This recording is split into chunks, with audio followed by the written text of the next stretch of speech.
If you don't like Spider-Man or Brand New Day, then you don't like Spider-Man. Let me go ahead and say it. It was a time where we would argue who was the best Spider-Man, Tobey Maguire, Andrew Garfield, or Tom Holland. It's undebatably Tom. I don't know, it's the directors that helped him out, the script, if it's his movements, what it is, but they embody it right. Now let's get into it. I'm gonna talk about three main things in here, and I will tell you when the spoilers will come. This will be a spoiler review. We're gonna talk about plot. We're gonna talk about the scenery and the actions and the cinematics. And we're gonna talk about themes, plot, scenery, actions, and cinematics and themes. And we might talk about themes before cinematics. Anyway, let's go. So the plot, vaguely, is important. So what I just went ahead and did is I went ahead and watched the first movie, and I watched it after watching this last movie, and they kept a lot of the themes pretty much consistent. They just reversed it. So in the first movie, stick with me now. I know we were reviewing Brand New Day. He is very surrounded by loving figures. He got his Aunt May, he got Tony Stark, he got Ned, he got the debate team, and Liz and everything, and it's a great. It's he gets to have a sense of being a hero and being in New York. And let me say this: Spider-Man movies based in New York are the best movies. No Way Home, when they went overseas abroad, him in space, I don't know, not really that good. All right, so in this movie, we got to the point to where his identity got revealed. He got Doctor Strange to do a spell. Excuse my dog in the back.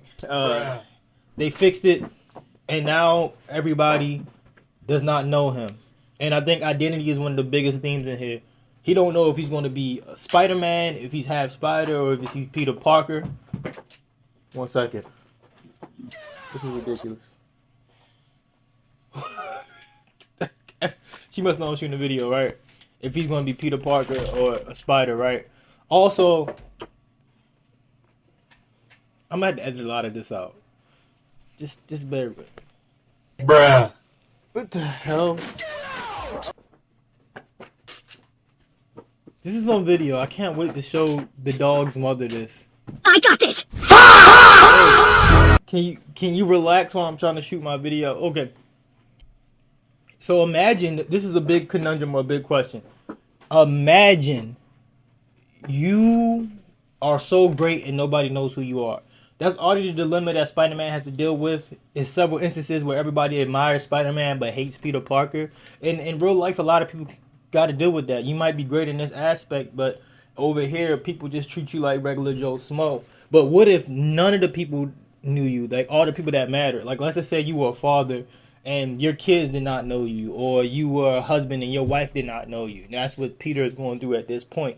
It is a real composition or contrast between the first movie. The first movie was very kid-friendly, homecoming, the home theme. I'm very homey. To now, I am not home. I am not a kid anymore. I'm a grown man. I think this movie picks up on that plot of him becoming Spider-Man for real. His friends are in college age and he's trying to redefine himself. Just kind of how a lot of us, when we get out of high school, have to go through it. And I think that's very important to Spider-Man's story to struggle, because we can see us in Spider-Man because he's an everyday struggling man who rises above. Cue the picture of him lifting up the rubble and shit when he's in trouble. Okay. So this plot is interesting, and I think it's very interesting because I went and watched the first movies and catch some Easter eggs. So Scorpion is in Homecoming buying weapons from Vulture, and I watched that in real time today. That was crazy to see him in there and how they're building it together. Damage Control also was introduced in the first movie. So the reason I mention that is because they brought both of those villains back in the beginning to drive the device. So now we have Damage Control. Ooh, I think I might do some spoilers. Okay, so we got Damage Control and we got Scorpion there. And both of these instances drive forward the plot. Why does Scorpion want to break into Damage Control? Damage Control already seemed a little bit shady this entire time on how they're repurposing the equipment from villains. Even in the first movie when they went to go get the Vulture stuff, it was a real federally, really weird thing. Alright, so now we got this theme of Spider-Man being alone, and him being alone has elevated his trauma to where he's taking down many bad guys, and to where he's able to focused on being more Spider-Man, but that is causing him to stress out, and his arachnid hormones are raising. So pretty much his power is spiking, and he can't keep it under control.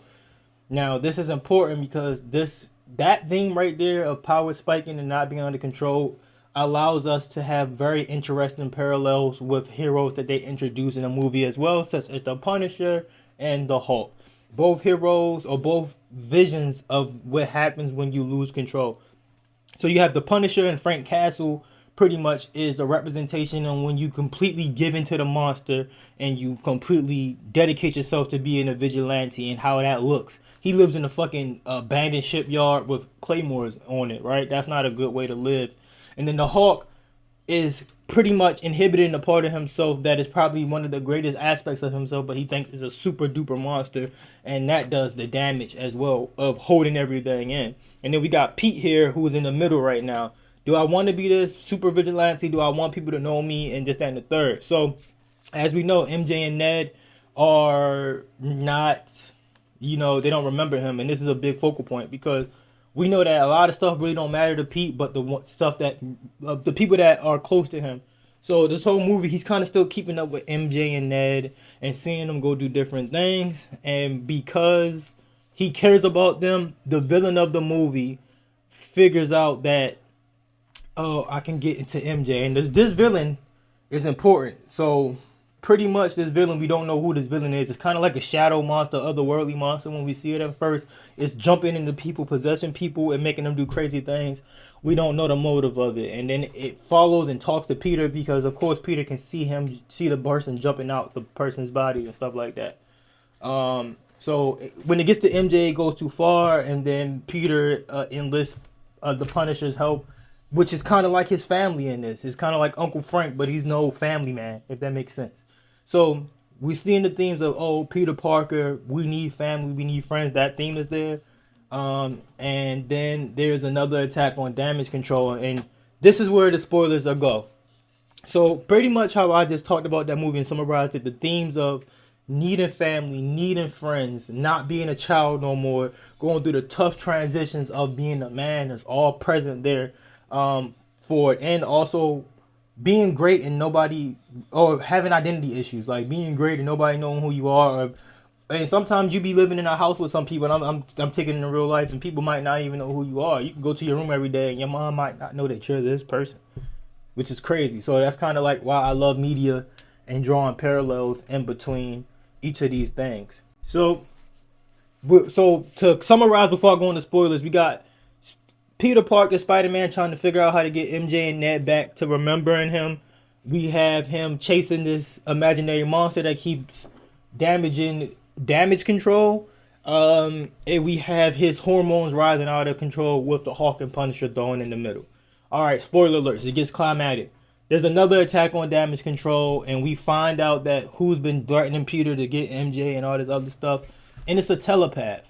And this must be the best writing of all time, because this not just any telepath. Whatever telepath villain that you thought it wasn't. I'm usually good at guessing villains. And also for the villain to be an actual hero it's great, because this villain also does have some hero stuff. I mean, this hero has some villain stuff that happened. So as a telepath, they can jump bodies. And the way that they showed telekinesis in this was very crazy. Because usually when you see a telepath, you see them controlling something with their hand. This is floating. Ooh, I was trying to get my hand off the screen. I fell. But this person was jumping and controlling somebody via possession. So when it revealed that it was a teenage girl with orange hair, and they wrote the mask, Karen mask, found that it was Jean Grey, it blew my mind. I think that's great writing, and also a great way to introduce the X-Men into this cinematic universe. And I love how they even had Spider-Man's road gallery introduced to the cinematic universe. So based off the Avengers movie, some of Spider-Man's road gallery was introduced. So we was able to, in his first movie, see the Vulture with some tech from the space aliens. Thanos aliens, I guess, trying to get the Tesseract or the Infinity Stone. We have Scorpion with the same gear. We have Shocker. And now we have Jean Grey that's introduced because of the multiversal split, whatever, changing timeline and stuff. And that's crazy, right? So now we don't know what Jean Grey is trying to break into this facility for. I believe what she's breaking in this facility for. All we know is she wants something classified as like X something. X Man, X Vent, X Van, or some V Vamp or something.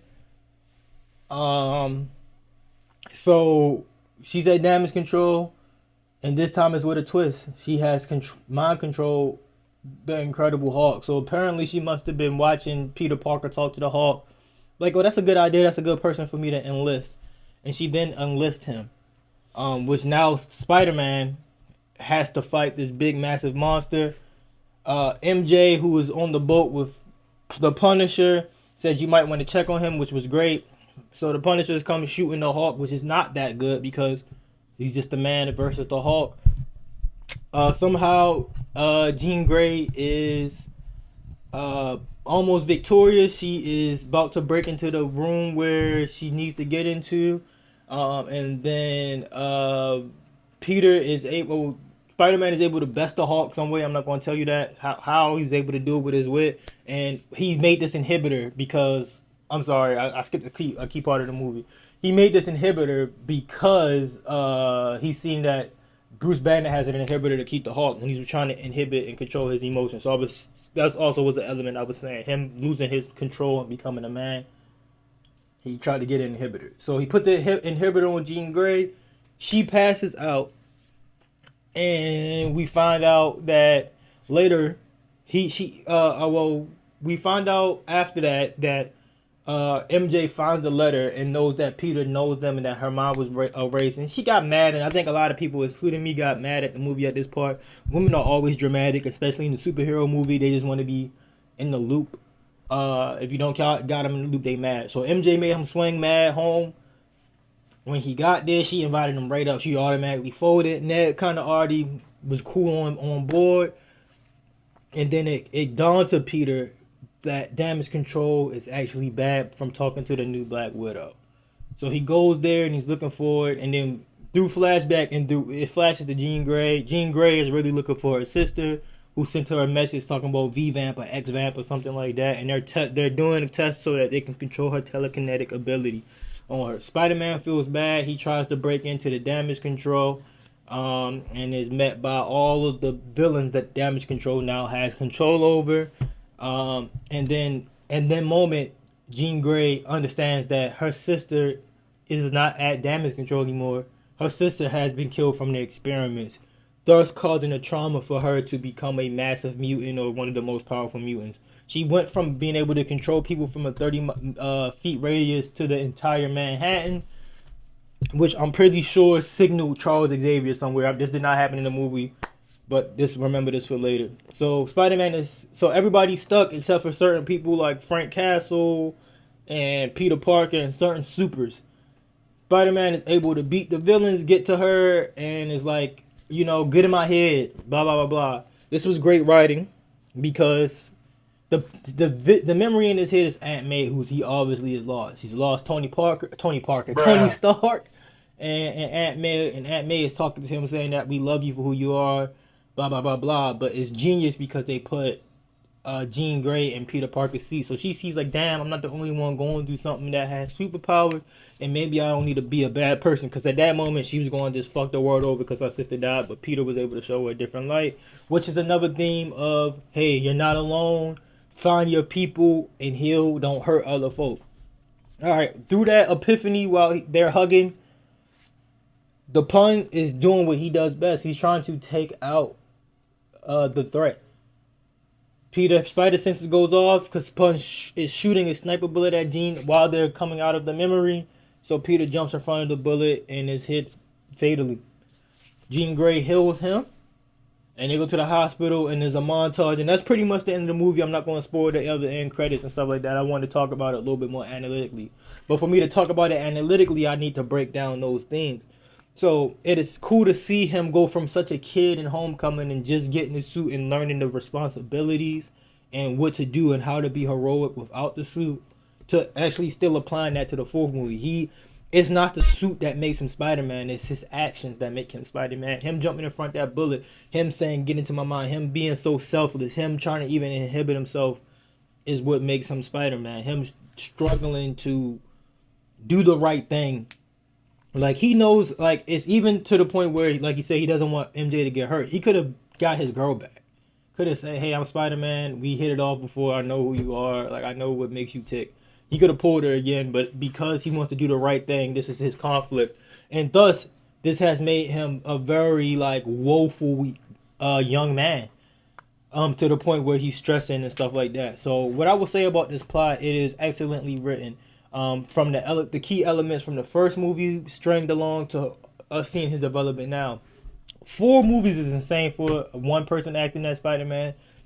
They really used it out to flesh out a full story where things make the most sense. Like, I just went back and I just seen Aaron Davis, which I believe is the Prowler, as Childish Gambino in the first movie, saying that he doesn't want their weapon sold there because his nephew is there. I feel like the way that they wrote this movie is perfect. There's so many storylines they could have went off. We didn't know we were gonna get Man Spider. We don't know if we're gonna get symbiote Spider-Man. I think it is just very well done. It is so detail oriented, even in the little things on how he gets certain powers and how things develop. Even for the common knowledge, does Spider-Man use web shooters or shoot out his arm? They found a way to integrate both. You know what I mean? Like, so that's what I want to say about the plot. And the last thing I want to say, I forgot, Jean Grey ends up looking like she's on the bus going towards upstate New York, and Nat looks like she might be going to Charles Mansion, just based off of the reading of the big seismic telekinetic scale. So I have to say, plot, this is a 10 out of 10. It had all the elements. It had the loss of love. It had the need for friends. It had the superpower antics and him being a loose cannon. It had him losing his mind to the arachnids and also losing his mind to becoming an adult. You know what I mean? Like, the stress of it. It had the cameos. It had the plot twist. So let's get more into the themes of it. So obviously, no matter if you watch My Hero Academia or any show, it's gonna be at some point where a hero feels alone, and that the hero needs to understand that even though that you are good alone, you do need to find your few loved ones that make you tick and make you work. And now that May, Tony Stark, and everybody is gone, it seems like the theme is that his friends and his family will be MJ, Ned, the Punisher, the Hulk, and the other heroes that exist in this, but he can't be such a loose cannon recluse. He's way better when he's integrated in society. And I love that theme, because I mean, in real life you go through different shit. Like I said, they put him right at a point where his friends were graduating high school, going to MIT for their freshman year. That was all times where you're really struggling with your identity. And I think it's even harder if you're Spider-Man. So I think that theme is tough, and that's why I like media, because media always imitates art. You can always pick something out of that. So I think that was really cool to see him struggling. And at that time when you're struggling, you might do some dark shit. You might try some different hobbies that's not you. You might pick up some habit that's not you. Just trying to find your identity at that point. And it's like, oh, you're a real dark, like, edgelord now. And it's like, I'm not an edgelord. Life is kind of doing me this way. I got to figure it out. So I love that theme. Two figures or mentors or advisors is really important to me as a theme. Like I said, he lost Tony, he lost Aunt May, he lost a lot of other people, and he's going off the edge. He is left to his own devices, and you can kind of see. He got his uncles around. He got Bruce Banner, the Hulk, and the Punisher around, but they're bad influence. They're like, all right, little nigga, just do what you gotta do. Rather than Aunt May was like, you can't do this and we love you, or Tony Stark was giving him that fatherly, stern advice on how to be a hero. And it makes a difference. It makes a difference when you get out on, like, some Paramore shit, when you get out on your own. I love that theme, and I love that theme. It was just really reoccurring to show that, damn, you need that figure. For Jean Grey, it was her older sister. You really need that person that kind of keeps you back on track, or we would want. A lot of us don't have it, but we would want someone to be able to say, hey, like, to reel you back in, to give you that advice when you need it. And I think that was really apparent. If Tony was there, if any parental figure, I don't think he would have got to that point that he got to in the movie, if that makes sense. They would have told him to rest. They would have told him to sit down, but he ain't had nothing to answer to by himself. It's kind of like when you get your own house or you go to college. You gotta answer to yourself. You might drink yourself under the table, right? The theme of him just not being a kid anymore, like it was really. This movie has its jokes. It has its comedic like relief, but the first movies were really like not gonna say kiddie, but he was more bright eyed. Like when you don't go through life than kids, but as you get older, you can see like damn, this man been through some stuff, and that was just the theme that he's just not a kid anymore. He's in the big leagues. What he does really affects people. He doesn't have anybody bailing out, and he's also seen consequences. He's been through a lot, which I also would want to say too, which is great writing because even through the other Marvel cinematic properties, such as the Avengers movies and Captain America movies, where he is present, it plays a part in here too because he's seen so much. It really builds to his character being a hardened veteran at this point, and is believable, if that makes sense. Great payoffs. Great payoffs for staying a fan of this movie and going back and watching. So 10 out of 10 in my regard for as far as plot and the themes. I'm going to just leave it there at themes. I kind of went over those are the main themes of the movie. If I missed any or if you have a thing that you said, go ahead and leave some below. So that was the main thing. And then quickly I will go over cinematography or scenery. Like I would say, I just want to say Spider-Man movies are the best when they're based in New York. He's your friendly neighborhood Spider-Man. I know they said they got a scene in a quote in the movie where it's like, Spider-Man has Spider-Man level threats, and then Avengers come in and deal with Avengers level stuff. Even though he's a part and been a part of these big teams, and he's a big superhero, he could be a part of anything. It just feels more realistic when he's dealing with real life things in New York City. Loving New York City, the scenery is beautiful in New York. And that was the craziest thing also about the villain when I get the scenery. It's easy to have a hero fight a villain, but it's harder when the hero has to fight the same civilians that they're protecting because of the villain. So now they have to think a little bit wiser. So with Jean Grey taking over random civilians, it made for a different dynamic in how the movie was played along because it's a different stakes. Spider-Man can't hurt a random civilian, so he has to think differently on how he's going to beat this big bad guy, which I love. It showed his intelligence. But back to the scenery. So really good. The damage control building, I think they do good with talking about where Avenger Tower is and not is. I think is good, and just all of those staple landmarks are important for Spider-Man. I think it's best. Yeah, you can go to Rome or wherever they went for No Way Home. Was it No Way Home? Yeah, No Way Home was Far From Home, and you can have Spider-Man International, but it just feels better when he's in New York, and that's what I got to say. The action is great. I think I went to go to a drive-in movie to see it the first time, and I was behind tents, but I believe the color is good, and I believe that the lighting was good. The action was not kind of really good when it was on the scene. Like even if it was just him swinging, it seems like it was more realistic and less like CGI. Really a lot of flips and tricks and dips and using his webs, and the fights were all pretty much choreographed to perfection in my point.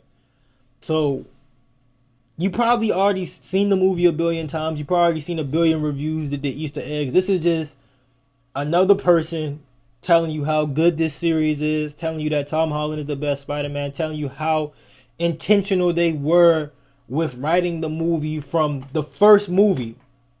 We're 4 movies in, and it's crazy because it's really up to Tom Holland if he's going to continue to be Spider-Man, because they can literally get 8 movies. I can see 4 more movies. They still got to go through Secret Wars. They didn't really flesh out the symbiote story. There is no finale. Yeah, he fought the goblins before, but they could go Hobgoblin. They can go Kingpin.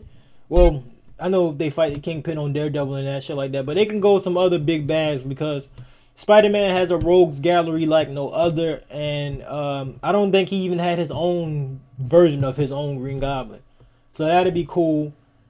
I hope it ain't Ned. That'd be insane. Now I'm sitting here thinking about it, because usually his best friend is the son of the Goblin. But anyway, I could yap all day about Spider-Man. I might actually make more topics about Spider-Man and go into different things. Just the Easter eggs alone, like I was saying, like Scorpion buying the goods from Vulture in the first movie on that ferry is all important.